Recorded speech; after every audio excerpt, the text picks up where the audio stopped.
Pag marami kang herbal sa paligid ng iyong bahay, madali lang maghanap ng gamot para sa ubo-sipon. Talagang palagi kong ginagawa ito, paalalay ko sa mga medisina na iniinom natin.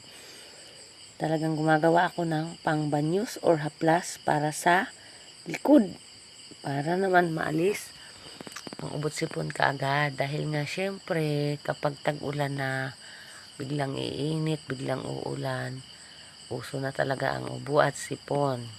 Kaya gumawa ka ng herbal kung ikaw ay hiyang din sa herbal.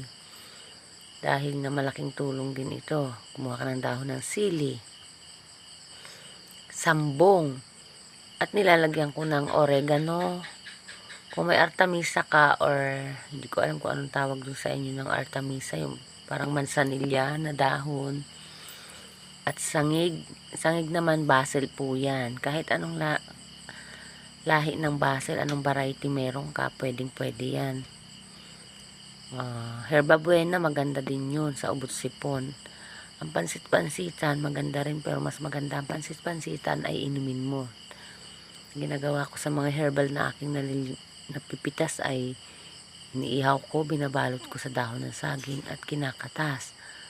Sinasala upang maalis yung mga na tanggal na dahon, at isinasalin ko sa lalagyan na wala ng laman. Hinahaluan ko yan ng mga pangbanyos katulad ng mansanilya or alcampurado or epicacent or bic